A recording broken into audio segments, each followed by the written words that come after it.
Hello team, welcome to another ATP Geopolitics video with myself, Jonathan MSP. Ukraine War news update, first part thereof for the 26th of October 2024. Let's get straight to where we normally start. Ukrainian general staff figures for the Russian losses for the day before. All the usual caveats apply, of course. You can find them in the description to the video below. And my goodness me, it continues, and it continues apace. The Russian losses this month have been staggering. In fact, as Dale pointed out to me, we have record numbers. Okay, let's look at some of these numbers and we'll go and have a quick pop into Dell's stats presentation that is always, you can always find it in the description to this video found below. 1,690 personnel lost. I think that's the third highest since the beginning of the war. That is insanely high. 12 tanks is high. Anything above the daily average at this stage at the moment, for me, always strikes me as a high number. Even when and it sounds a weird thing to say, but even when you get a daily average for tank losses, I think that's high. Now that sounds counterintuitive because it kind of makes no sense of what an average means. But as you move into different parts of the war, certain numbers, the daily average for the whole of the war for tanks, I think we are entering a stage where the Russians are going to struggle to get hold of as many tanks as they would like to get hold of. So if you're losing 8, 9, 10 tanks in a day, I think that's going to hurt more now than it would have hurt 1.5 years ago. And I think that should be fairly obvious because they had shed loads of tanks then, and they don't have as many tanks now. And it's kind of like 1,690 in terms of personnel loss should hurt more now than it would have done a year and a half ago. The issue for Ukraine is this.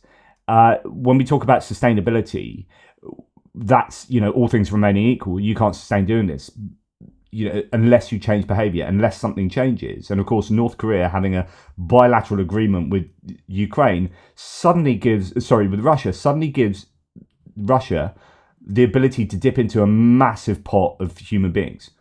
Russia loses, says Andriy Naumov. Russia's losses are now estimated at 40,000 this month, right, alone. That's October. However, Russian aggression continues, and Moscow signed a full military alliance with North Korea, now involving 10 to 12,000 troops, according to Estonian Lieutenant Colonel Janek Kesselman. Yeah, now it's 10 to 12,000 troops. What might it be going forward? So let's have a look at Dell's stats here and see if we can put these losses in a wider context. Okay, as you well know by now, I'm sure, the redder the individual cells are, the worse that day is in terms of the context of the entire war. So today's 1,690 is pretty red. We have 95 vehicles and fuel tanks is a really high number there. So this gives us a 7-day rolling average new record and a 30-day rolling average new record. 7-day rolling average is 1,488.57 people a day. That's if you split all of the, just in case you don't know how averages work, if you total up all of the losses over the last 7 days and spread them equally over the 7 days, that's what you're going to get. And that is that's a record high 7-day rolling average. 30-day rolling average is also a record at 1,326.67. In other words, 30 full days of 1,326.67 people dying. Wow, that's just incredibly huge. The average tank losses at the moment are 9.33. That has gone up. I remember looking at the daily average and that being sort of 7 and 8. So that is going up, but I think the Russians are going to find it more and more difficult, increasingly difficult to field the kind of numbers of tanks that they would like to. 45 armored personnel vehicles is massive. That's another huge number. The daily average there is 18.78, so almost 19 now for the daily average of infantry fighting vehicles, armored personnel carriers, MRAPs, etc. So 45 is well over double the daily average. 29 artillery systems over the daily average, but not the biggest number we've seen. 2 multiple launch rocket systems, 2 anti-aircraft warfare systems. That's fairly good. 95 vehicles and fuel tanks is huge, and I think suggests that they are attacking. They're using motorcycles, they're using buggies, etc., etc. 6 pieces of special equipment. Now let's look at Andrew Perpetua's loss lists, and this will be relevant for not yesterday's losses. In fact, this list itself is from no, this is from today actually. Beg your pardon. That is from this morning. But actually, this will be referring. There'll be a lag between what the claims are of general staff and what you see on these loss lists. So this would be more in reference to 2 days ago, probably. But anyway, you all know that, right? Overall, it's about parity, give or take. And combat asset losses, Russians lost just a touch more than the Ukrainians. So it probably shows that Ukrainians are attacking as much as the Russians are. Well, I don't think they're attacking as much. They are attacking in certain places like Kursk still, and indeed Toretsk. There's some counterattacks. Ukraine seems to be doing a couple of counterattacks here and there, trying to stem the flow of land losses, I would have thought. Okay, and also hold on to Kursk. So what we see from the Ukrainian losses here, some surveillance and comms equipment, D20 and 30 artillery piece. Now, what's interesting here is we are starting to see a couple of D20s and D30s on the Ukrainian loss lists. I don't know if that is representative of Ukraine being in a similar position to the Russians. Having to draw, there are some facilities that do store some older artillery pieces for the Ukrainians. They could be dipping into them and getting some old Soviet era kit because they desperately need it. What does that say about their position with regard to equipment? Then not too bad in terms of destroyed against damaged. 50% in some of these categories, and a little bit over actually in others, but not the worst we've seen. So we've got 4 tanks here, T-64, T-72s. We have infantry fighting vehicles, 6 of those, 4 damaged and destroyed, destroyed and abandoned, 2 damaged. So that's 2/3 being irretrievably lost there. We've got a few BMP-1s on the list today, so not all Western or indigenously procured equipment. We have a YPR-765, that's the Dutch version of the M113. That's abandoned. Another CV90-40 destroyed. It's a Swedish infantry fighting vehicle, the best one in the world, arguably. Have another captured Senator, a few M113s thrown on the list, and then Max Pros and Kozak 7 MRAPs. Typical kind of things to see lost on the Ukrainian side. Nothing of massive value there, other than maybe, it's not massive value, but it's going to be annoying, that CV90-40. And when we go to the Russian losses, there's a damaged Buk M3 here, another Buk. They have had a number of these air defense systems taken out recently. They're not cheap, 100 million a pop or thereabouts. We've also got a radar system of that Buk, the 9S36M fire control radar. In fact, I have this on film here. So a Nemesis unit of the Ukrainian Special Forces of Ukraine bombards Russian Buk M3 air defense system and the 9S36 radar of a Buk M2 air defense system with the help of heavy night bomber drones. So that's your Vampire drone, taking out bits of equipment that are pretty valuable for the Russians there, so you can go and check that out. What else do we have? So in the artillery section, we do have another damaged BM-21 Grad multiple launch rocket system, 1 damaged and then 1 destroyed, a BM-27 Uragan. Tanks and IFVs and APCs almost 100% destroyed. So this is better for the Ukrainians than the Russians here. Not only do Russians lose a little bit more combat assets, but they are, look at that, it's all brown and black compared to, it's a bit of a mottled scenario there for the Ukrainians. So let's go back to the Russian losses. And yeah, so the tanks there, not a huge amount of tanks, 5 tanks, all of them destroyed or abandoned. 3 T-80 BVs or BVMs, a tracked garden shed thrown in there. In fact, I'm going to show you a tracked garden shed. That is pretty incredible. Like, the question is, as PS01 says, what the hell is this? So let's get that on the whole screen for you. And this gives you a sense of, what Russia is now producing. And of course, that turret cannot be rotated. The question, and I've asked this to you lots of times, but for those new viewers, the question when you make something like this is, A, what's it being used for? And this essentially becomes a glorified APC. So this is often at the vanguard of mechanized assault, where you stack 20 people inside there. So why are you using a tank for an APC? Why not use an APC? So that's a question. Second question, why use a tank in this way where you can't rotate the turret? Is it because the turret is broken and this is the best use of the tank? So the question is, why aren't you fixing the tank? What is your ability to fix tanks like? Can you not afford to take this tank off the front line, send it back to Russia, get the turret fixed and send it back? Or is it more urgent that you need this as a vehicle in order to shuttle people around?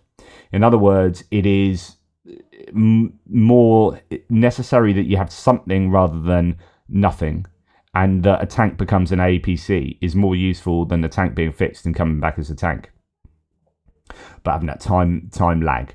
So all of these questions, I think, are relevant, very important, but they also, the answers, I think, should lead us to believe that the Russians are in a bit of a tight bind here, because this is all about suboptimal use of equipment. In a perfect world for the Russians, they'd be fielding endless numbers of tanks and IFVs. But when you look at lists like this and they're all getting destroyed, BMP 1s, 2s, 3s, BMD 4Ms, BTR 82s, you're thinking, okay, they are cycling through those and losing an awful lot of them. They're having to use tanks as APCs. And then when you come and look at the APCs here, a lot of MTLBs, starting to see quite a few ZSTS Akhmat, these other APCs that I talked about recently, how they're all getting destroyed. Actually, a lot of these are unknown causes. And I think there's a fair amount of these are coming out of those Road of Death video montages we're seeing of that area in Kursk. So everything in this video is remarkable, says War Translator, and this is from the first-person view angle. The Road of Life, or Road of Death as it's called, littered with destroyed Russian equipment, soldiers stripping parts from wrecked vehicles, and the nod to Russian civilians who consider a monthly salary of 200,000 rubles, $1,600, to be huge money. So that's just from what the person says in this video. So this Road of Death is giving us a sense of what has taken place in the Kursk region, how much has been lost. This is going from Snagost to Zeleny Shylak, sorry. This is, now I'm going to be saying what the subtitles say. This is how we get spare parts, he says. He's looking around in the Road of Life, or Death as it is often called. So you see all these sort of destroyed vehicles. This is our MTLB. And of course, when you see them rusty, this KAMAZ is ours. And our MTLB. So when you see rusty equipment like that, it's not because it's old. I mean, all of you probably know this by now, but when it combusts, fundamentally disassembles, being blown up by something, or its munitions explode inside, that expedites the rusting process. Everything gets oxidized really rather quickly. Transmission is screwed, he says, or getting screwed, so removing one from a hit vehicle. And this is what they do, torn apart by a drone, he says in this case. This road is absolutely, well, I say this, they are standing there at the moment, not being worried by drones, but it seems to be infested with drones. They've long said, the Russians, that road has fire control over it by the Ukrainians, just with drones. So removing parts from this vehicle, obviously to fix up their own other vehicle. Everyone thinks that military has paid 200,000 rubles. Damn. Huge money. This is how we have to risk. Who wants to risk for this money? So actually, that's probably them paying a bit of lip service there to the threat from drones. So he's like, we are risking ourselves, and that huge money that we're getting paid, is that worth it? Okay, so anyway, that's that tracked garden shed, and then the loss of all these APCs and whatnot that we are seeing, that possibly explains the unknown cause, because once you see a completely destroyed vehicle like that, a rusted Hulk, then you can't tell what blew it up. It's most likely drones, and that's what he intimated there. But anyway, that's the loss list for today. Obviously, you've got a number of buggies, ATVs, trucks and civilians. Interesting to put the Sarmat 3 in there. So there's a Sarmat 3, which is not really an ATV. That's like infantry mobility vehicle, like an armored vehicle. That Sarmat 3 was shot up by the own people. They thought it was a senator, and they had a pop at it, and it got absolutely hammered by their own friendly fire from the Russians. There's a video of that out there.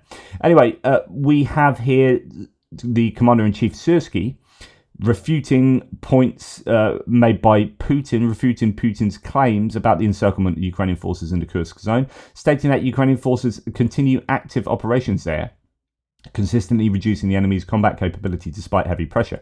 As of now, Russia has lost close to 18,000 troops there, of which nearly 7,000 are irreversible losses. In other words, very dead, I assume. This is interesting that Syrskyi is getting involved in information, disinformation, warfare there. Putin has said that, Ukrainians are surrounded there. He's obviously been in Kazan at the BRICS summit and probably been spouting some disinformation about the Russian achievements. So this statement made the leader of the aggressor country at the BRICS summit regarding the encirclement of Ukrainian forces in the Kursk region. It does not reflect reality. This is blatant disinformation that does not represent the actual situation, says Syrskyi. Ukrainian forces continue active operations in the Kursk direction, currently degrading the enemy's combat potential for the third consecutive month.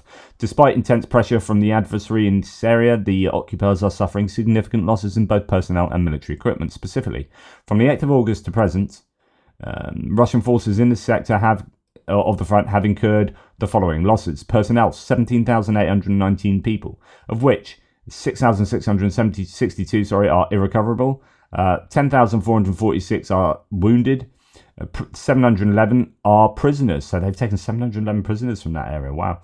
Enemy losses in armament, if you can believe what he says, of course. Enemy losses in armament and military equipment over the same period: 45 tanks, 256 armoured combat vehicles, 565 other vehicles, 99 artillery systems, and 5 multiple launch rocket systems. So there you go. Those are the claims from the Commander-in-Chief from the Ukrainian Armed Forces, indicating that, if true, the Russians have taken some incredible losses in the Kursk region alone. Now, here we have Toretsk, where it's the Ukrainians are pushing back in the center of Toretsk and having some success there, which is good news for the Ukrainians. Other places are looking very challenging for the Ukrainians, of course. But I've zoomed in here because I don't want to show you the horrible wound that's on this guy's arm. But wounded Russian soldiers have recorded a video from a basement in Toretsk. They complain that they are not being evacuated. Their wounds are rotting, and there is no supply of ammunition, medicine, and food. Despite numerous occasions of similar treatment, Russian soldiers continue to obediently follow orders, go on meat assaults, and die. They don't protest against the war. One thing I have found absolutely staggering in this war is the ability for people to get phone reception. Because I have seen people record stuff of their predicaments, right, in the most horrific of situations, like in dugouts where they've had parts of their body blown off. I've seen people record their last ever statements, right, and so on and so forth. All these different contexts where people are in the middle of a war zone and they're recording stuff and getting that out to the wider world. And I think Ukraine must have some amazing internet coverage. They must have some amazing mobile. They must have these mobile phone masts that haven't been blown up, that are just in the middle of these war zones. And maybe both sides on purpose don't blow up mobile phone masts because both sides use them. I don't know. Or maybe a lot of footage comes from people who have died and their phones are eventually taken by either their own side that moves into that dugout or whatever, or the opposing side that takes over the dugout. And then they upload it. They find it on their phone and upload it. But I guess that's going to be less, I don't know, less likely, especially with, the fingerprint. Maybe they get dead fingerprints and put them on the phone or whatever. I don't know. You guys let me know how it is that in so many weird situations, and weird's a kind of an understatement there, so many horrific situations, people are still able to access the internet to put out videos like this. Okay. Then we've gone through those. We've gone through that. Goodness me. Now we're on to this. So I showed you a video yesterday of a first, which is another interceptor drone observing an interceptor drone take out a Russian reconnaissance drone, one of these larger drones, and it blew it up. So it did have a munition on board, slammed into the larger drone and blew off its wings, and fell to the ground. So that was interesting. This is the first documented interception of a Russian decoy drone, the Gebera, with the help of an FPV drone. So these Geberas are launched together with the Shahed kamikaze drones to divert the attention of Ukrainian air defense and provoke the Ukrainians to waste expensive interceptor missiles on the decoys. Therefore, one of the best ways to counter them are cheap FPV drones. Hopefully soon we will see published videos of the interceptions of Shahed kamikaze drones themselves. So this is interesting. This is a kind of not quite an analog to the Shaheds, but they are supposed to be, they're fake Shaheds, right? And if we have an interceptor drone taking out a Gebera, then there's every chance we'll start seeing interceptor drones take out Shahed drones. And if that is happening, then that is a really effective and relatively cheap way to take out Shahed drones. And why that is, because if you look at, I had this ready for you, I'll probably get in trouble for showing this. This is a Skynex, possibly the first video we have of a Skynex system. So remember these palletized German systems that are really, they look really decent. They are the kind of modern version of the Gepard anti-aircraft gun, but they're palletized. I think they are going to be mounted on, possibly they might have a couple mounted on chassis, I'm not sure, but they certainly have a number of these now. A few more I think have gone out, and because they initially got two, I think they had the prototypes and then they've had some more, and I think they're due to get more again. These are brand new systems. The German anti-aircraft system Skynex, using its 35mm ahead advanced hit efficiency and destruction programmable ammunition against Russian kamikaze drones over Kyiv tonight. The effective range of the 35mm cannons is up to 4,000 meters with a firing rate of 1,000 rounds per minute. And while this is cheaper than using interceptor missiles, it has to be noted that even ammunition for Gepards, those rounds are like this big and they're like $600 a pop. Right, so if you're firing 1,000 rounds a minute, right, that is a lot of money you are firing into the air. So even the cheaper systems, if you like, your lower tech, even though that the tech on this is actually pretty decent, but like your Gepard, low tech, fire a bunch of lead into the air, those rounds are actually fairly high tech and expensive. So if you can take things out with interceptor drones to me appears like the single cheapest way of taking out drones. You know, because even if you're taking a plane into the air and shooting it down with someone with a shotgun and whatnot, you're thinking that's not the most efficient and cheapest way. It's all about drones, isn't it, really? Anyway, here's this bit of footage. YouTube, it's fireworks, YouTube.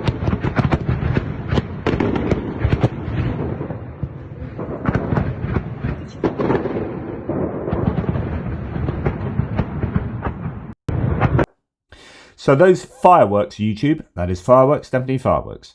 Those fireworks are evidently programmable. I mean, advanced hit efficiency and destruction, programmable ammunition.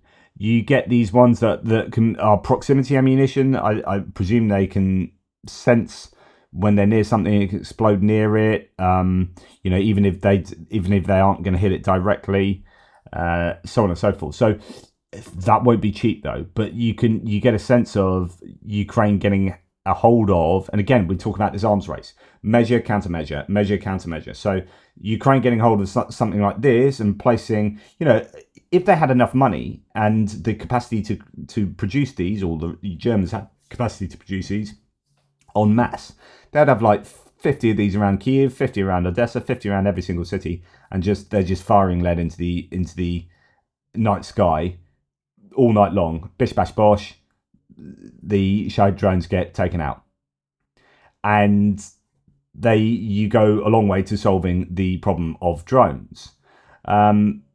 and then the Russians will be saying, well, okay, how do we get over this? Do we fly low? Do we fly high? Do we have some kind of stealth capability for the drones?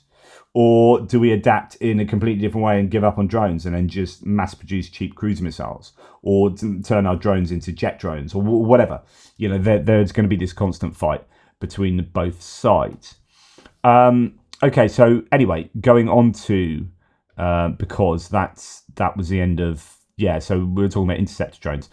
So now onto distance strikes, and the Russians sent another massive wave of drones, like a huge wave again. 91 Shahids. They are evidently producing these at an absolute pace. Huge numbers of these drones are being built every day. And yet, not many missiles. And we're going to come on and speak about this because, like I've said to you before, when we look at drone usage, and you'll see here that we've got a steepness of this blue line. So this is the total number of drones being sent, and they are routinely now above 100. 91 last night.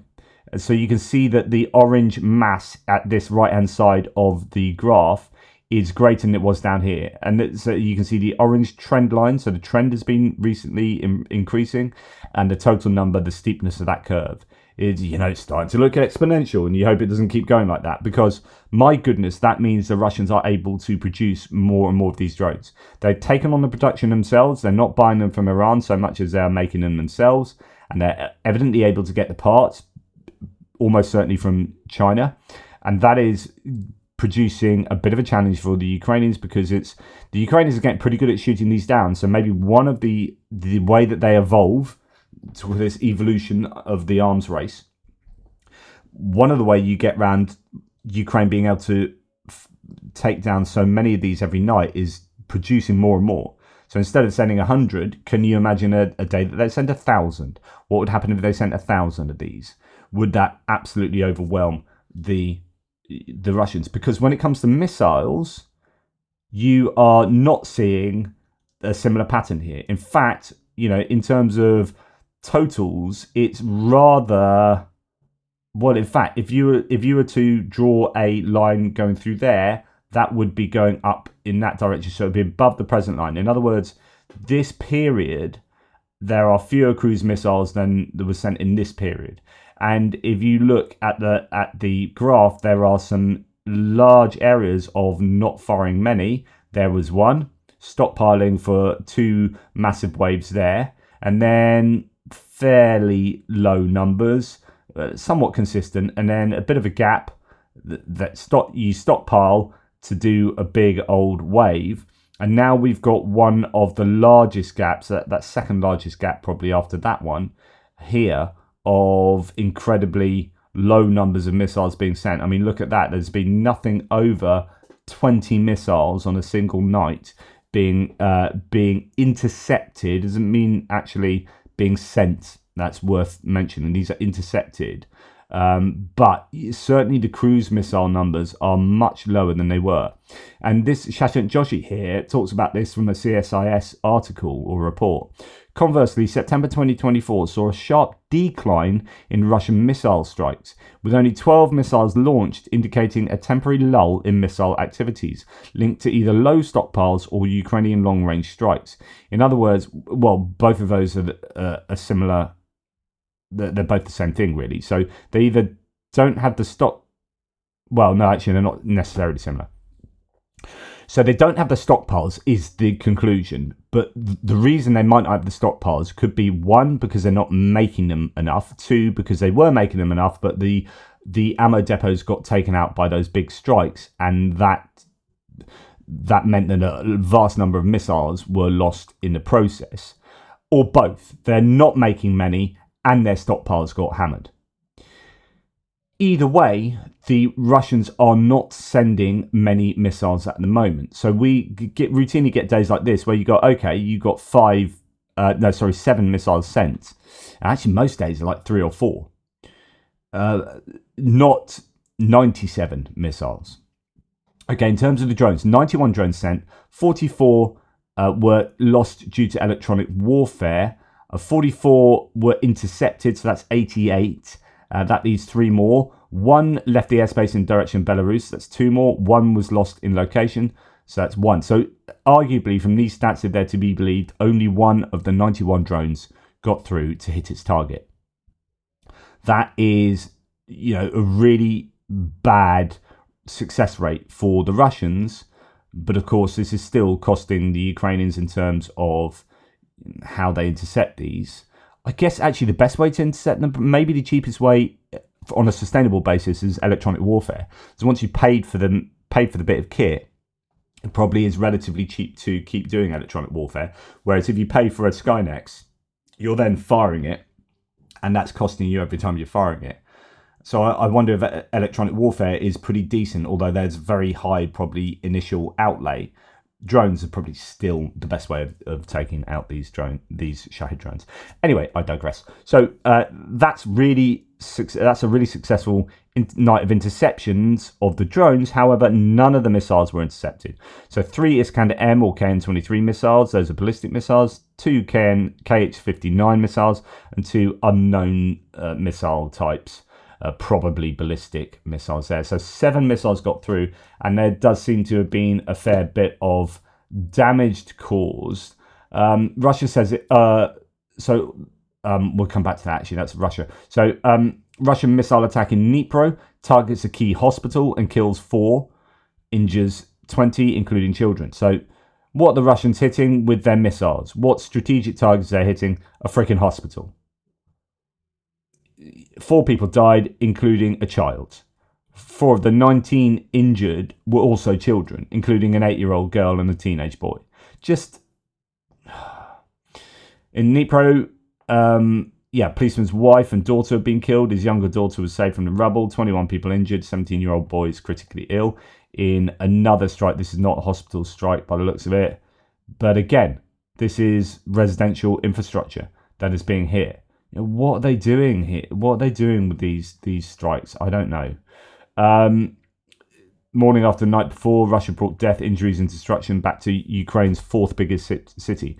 Dnipro is being struck more and more. Who was saying that? Sean Pinner. So I think Sean Pinner lives in Dnipro, and he was complaining yesterday about how the rate of strikes on Dnipro has gone up. He's inside an apartment looking out of the apartment into the rest of Dnipro, and you can see that horrific there. It's that's a real challenge. Also, Kiev was hit by drones during another heavy attack by Russia. Both city and the region were affected. Here are some photos of the region. This is more likely to be drones falling out of the sky after being intercepted or brought down by electronic warfare. So remember, 91 drones was sent into Ukraine.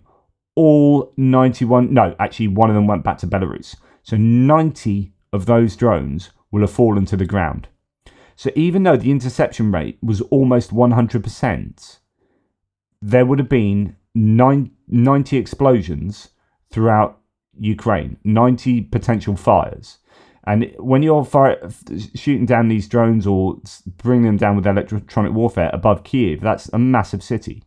And that is going to cause damage and destruction. In the Solomyansky district of Kiev, a young girl has died. Lots of videos and pictures in yesterday's thread if you want to see the whole damage. As fire raged near the top of the tower block, hitting floors 17 to 20. 6 people are injured, more lives devastated. So I presume this was as a result of drones coming down on buildings. But, this is consistent for the Ukrainians. They have to put up this on a daily basis, and it has an incredible psychological effect. So of those 7 strikes with missiles, it's possible that Khmelnytsky was targeted. Russian strike triggers a blackout in Khmelnytsky Oblast, home to a key Ukrainian nuclear power plant. Regional capital Khmelnytsky city, along with 4 neighbouring settlements, has suffered a total power blackout. On the other hand, where are we? Russia says it shot down 17 Ukrainian drones during the night.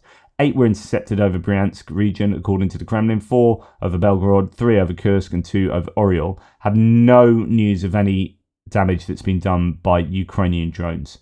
So nothing to report there. But again, like I often say, and this will happen both ways actually, there will be destruction taking place on a nightly basis in both countries that we are just not aware of. Okay. Putin said a bunch of things at Kazan at the BRICS summit. Actually, Steve Rosenberg for the BBC finally got to ask Putin a question. He's amazed that he's still out in Moscow doing the amazing work he does. Like, people across the board have a lot of respect for Steve Rosenberg. He's doing a really good job. And he asked Putin he asked him a massive multifaceted question. Had like 3 parts. And it was basically a really pointed question about Ukraine. And about, you wanted to you did this for security, and then have you got security for Russia, given all the drones that are flying over? Anyway, really good question, put Putin on the spot very publicly. Here he's being interviewed by his own state media, Skabeyeva, saying no concessions or compromises on Ukraine. So when people keep talking about, when Trump comes out and says, Putin wants peace, he really wants peace. And no, JD Vance was saying this, sorry. Putin wants peace. Both countries want peace. And then every time Russia speak, they have no intention of bringing about peace. They've invaded the country and they want their maximal gains. So it's BS to say that both sides want peace. He said, any outcome must favour Russia, based on the realities on the battlefield. We're not considering any concessions or trades. He stated directly. Fricking take that and put it in JD Vance's face. Put that statement right in his face. Squash it up against his nose and say, what do you say about that, you dickwad? Like, sorry, I shouldn't swear. I keep accidentally swearing. And I just got angry all of a sudden because you got people running to rule the most important, not the most important country. That's a bit like, well, the US is the most important country for how the war in Ukraine, certainly for how the war in Ukraine goes. Leader of the free world and all that. And you've got 2 people that don't understand global geopolitics. They don't understand what is going on here. And I've got people I'm arguing with, someone that used to write for me occasionally, did the occasional post for me, has now become this just outright racist online. The stuff he posts is so egregiously repulsive. It just absolutely, it breaks my heart. And I'm just arguing with him, like saying, you just don't, and I've given up trying to be nice about certain people. You're like, I'm not going to, change people's minds, you nudge them, be nice and blah, blah, blah. Sometimes I'm just like this, and I know that's not going to change their mind at all. I know it's just because your mind will never be changed. So do you know what? Screw you. And so I'm like, you're just ignorant, mate. You just don't understand geopolitics. You are ignorant. He's like, Russia is insignificant to America, and that's not naive. That's a fact. We Americans don't need them for anything. It's not that you need them, it's you need them not to do stuff. You don't need that. Like, you're utterly naive about how bad the left is because you don't pay attention to them. Russia consumes all of your attention. And I was like, mate, you're really naive here. So I'm not naive. America does not need Russia. You Europeans do that. You do. That's why you're obsessed with them. Pay attention to how crazy the far left is. They are trying to end Western culture from the inside, but you're too naive to realise that. And this is culture war. All black people are violent criminals and blah, blah, blah. And this is the stuff he says. And okay, I'm not going to convince you, but this idea that Russia isn't important, I said to him, you need to be more Romney and less Trump. So Romney had it right over Obama when he said Russia is the biggest threat in the world, or they are our biggest enemy at the moment. And Obama kind of dismissed him. But actually, there's a lot to be said about that. And people who dismiss the importance of Russia and their war in Ukraine don't understand the world. They don't understand what Russia is doing in Georgia right now, in Moldova, in Europe as a whole, in Hungary and Slovakia, in Serbia. So Serbia has now said we're not interested in joining the EU anymore. We're looking to BRICS, right? You're not concentrating on BRICS, and I know some people dismiss that, but this is the thing. There's this growing sense of this is the side that we're going to pick. And you might think as an American, oh, that's Europe's problem. But the world is your problem. The world is everyone's problem. We now live in a global society. And if you want to go, oh, globalist, whatever, you don't understand jack. Double negative. You understand jack, which is nothing.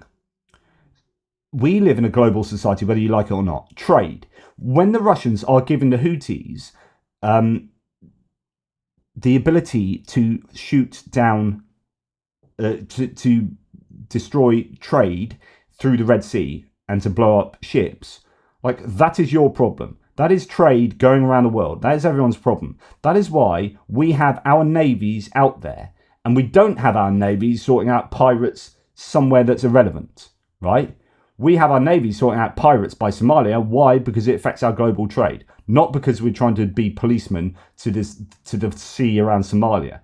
Like, that is not in the national interest in and of itself. What is in our national interest is that global trade continues. This is why we have armed forces. Like, it's not to go around the world being humanitarian and global policemen. We have armed forces so that we can further the national interests of our countries. And that's why we have a coalition of ships out there in the Red Sea at the moment, while we're trying to sort out the Houthis. And the US is involved in that because global trade is freaking important to the US. When you've got someone who wants to put 2,000% tariffs on everything that comes into the US, you've got a problem, right? And this kind of mindset of isolationism is fine if you understand what the ramifications of that are. But Russia is super important for everything that's going on in the world at the moment. Hydrocarbons and trade deals and etc. etc. Like, to dismiss the importance of what is going on in Ukraine as not being relevant to the US is so myopic. Anyway, rant over.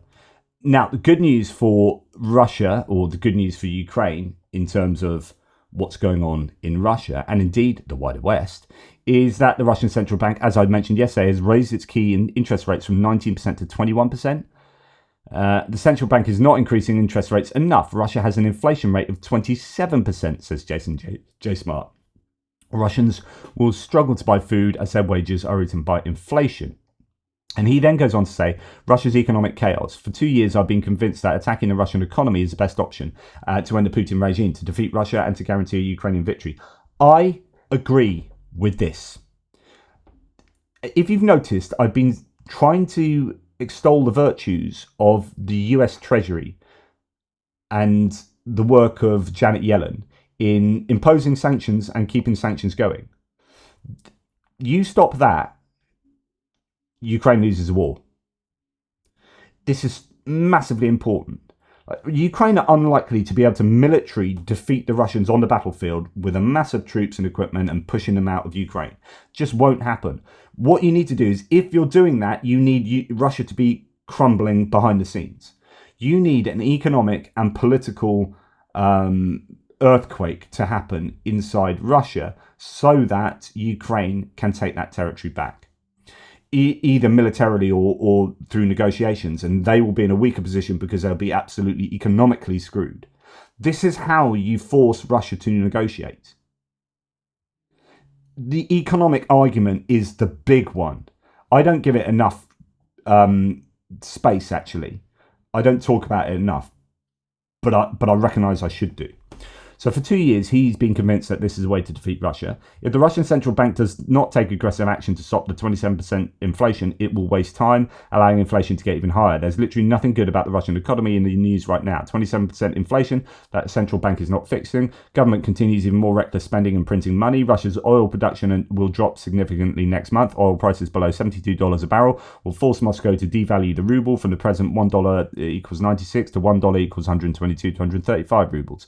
Thus, if it is $1 to 129, Russians will lose about 30% of their salaries. So the average Russian spends more than 50% of the income on food, compared to Europe, where a figure is 15%. Well, in the UK, it's about 8 point something percent actually. So I don't know if that's, but basically even better for Europe. That same average Russian is getting closer every day to not being able to afford basic foodstuffs. Lower oil prices due to Saudi Arabia's already announced production hike and slowing demand from China will force Russia's authorities to either dump their remaining reserves on the market or more likely devalue the ruble. The devaluation will trigger a new round of inflation, and instead of 27%, we're likely to see figures around 40 to 45%. And then it's just a matter of time. A dictator divorced from reality, bureaucrats doing not what is needed to save the economy, but what they hope will please a dictator, an unnecessary expensive foreign war that is becoming increasingly unpopular, which is why Russia is having trouble finding Russians to serve in the military and now it is importing people. History will repeat itself. Putin is too arrogant to realize how bad things can get. In fact, Putin may be nearer to his end than he can possibly imagine. So this is hugely important. So why I'm so massively obsessed with American politics is not just because I'm obsessed with American politics anyway, but it's because one of the main people who's looking somewhat likely to get in is going to reduce sanctions on Russia, is going to undo all of this if he gets into power. That's what he said he will do. He will not support Ukraine and he will reduce sanctions to Russia. In other words, the whole thing's been pointless. We'll just undo the whole of what's been going on for the last 2.5 years in helping support Ukraine. That's why I don't get it when people are of a particular political persuasion and also deeply supportive of Ukraine. I don't understand how you can be a Trump supporter and a Ukraine supporter at the same time. I find that so difficult to swallow. And I think what people do is they jump through cognitive hoops in order to do so. But the most important thing to take away from this video is we need, as the world, but particularly the US, need to keep the pressure economically on Russia. The economic pressure is as important as the military pressure. That's all from me. Thank you. Take care. Speak soon.